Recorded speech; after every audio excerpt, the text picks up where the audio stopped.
Tunakukaribisha tena ndugu mtazamaji wa BM Media. Leo tutakuhabarisha kuhusu stori ya Danieli na rafiki zake, Shadraki, Mesheki na Abednego wipi. Hii ni hadithi ya imani isiyoyumba, ujasiri wa ajabu na ulinzi wa kimungu katikati ya moto wa majaribu. Karibu ujifunze jinsi vijana hawa walivyosimama imara kwa ajili ya Mungu wao katika nchi ya ugeni. Vijana wanne wenye hekima na imani. Hadithi yetu inaanza pale ambapo Yerusalemu ilipotekwa na mfalme Nebukadneza wa Babeli. Nebukadneza aliamuru baadhi ya vijana wenye akili na sura nzuri kutoka Israeli, hasa wale wa ukoo wa kifalme na kikabaila, waletwe Babeli. Lengo lilikuwa kuwafundisha lugha na elimu ya Wakaldayo kwa miaka 3, kisha wamhudumie mfalme. Miongoni mwa vijana hawa walikuwepo Danieli, Hanania, Mishaeli na Azaria Bui. Walipopelekwa Babeli, mkuu wa matowashi aliwabadilishia majina yao. Danieli akaitwa Belteshaza, Hanania akaitwa Shadraki, Mishaeli akaitwa Mesheki na Azaria akaitwa Abednego.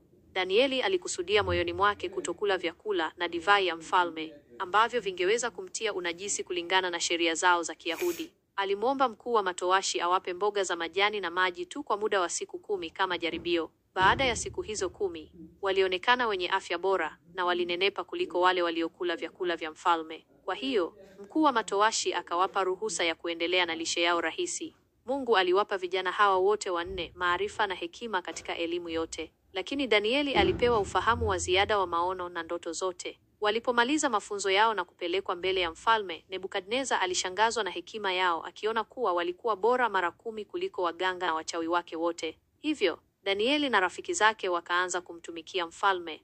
Ndoto ya mfalme na ukombozi wa Danieli. Siku moja, Mfalme Nebukadneza aliota ndoto iliyomsumbua sana kiasi kwamba alishindwa kulala. Aliwaita waganga, wachawi na Wakaldayo wake, akiwataka wamwambie ndoto aliyoiota na tafsiri yake. Walikataa wakisema haiwezekani kumwambia mfalme ndoto yake bila yeye mwenyewe kuwaambia kwanza. Mfalme alikasirika sana na kuamuru waganga wote wa Babeli wauawe aya, ikiwa ni pamoja na Danieli na rafiki zake. Danieli alipojua amri hiyo, alimwendea Arioko, mkuu wa walinzi wa mfalme, akamwomba apewe muda. Kisha Danieli na rafiki zake walimwomba Mungu wa mbinguni awafunulie siri hiyo ili wasife. Usiku huo, Mungu alimfunulia Danieli ndoto ya mfalme na tafsiri yake katika maono. Danieli akamhimidi Mungu na kwenda kwa mfalme. Alimwambia Nebukadneza kuwa Mungu wa mbinguni ndiye anayefunua siri na ndiye aliyemwonyesha mfalme yatakayotokea. Danieli alimweleza mfalme ndoto ya sanamu kubwa yenye kichwa cha dhahabu,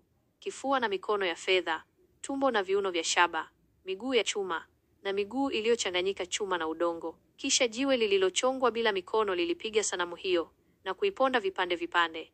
Kisha likawa mlima mkubwa. Danieli akafafanua ndoto hiyo. Kichwa cha dhahabu ni ufalme wa Nebukadneza. Falme zingine 3 zenye nguvu zitafuata, lakini hatimaye Mungu ataanzisha ufalme wake wa milele ambao utaziponda falme zote na kusimama milele. Mfalme Nebukadneza alishangaa na kumsujudia Danieli, akamfanya mtawala wa jimbo la Babeli na mkuu wa waganga wote. Kwa ombi la Danieli, rafiki zake Shadraki, Mesheki na Abednego waliwekwa kusimamia mambo ya jimbo la Babeli. Tanuru ya moto inayowaka na uaminifu usio na ukomo.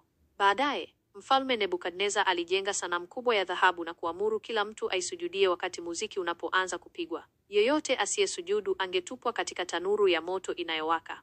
Shadraki, Mesheki na Abednego, ambao walikuwa wakimwabudu Mungu mmoja tu, walikataa kusujudu sanamu hiyo. Walishtakiwa mbele ya mfalme. Nebukadneza kwa hasira aliwauliza kwa nini hawakutii amri yake. Aliwapa fursa nyingine, lakini vijana hao walijibu kwa ujasiri, Mungu wetu tunayemtumikia anaweza kutuokoa kutoka tanuru ya moto inayowaka, naye atatuokoa kutoka mikononi mwako, mfalme. Lakini hata kama hatatuokoa, ujue, mfalme, kwamba hatutaitumikia miungu yako wala kuisujudia sanamu ya dhahabu uliyoisimamisha.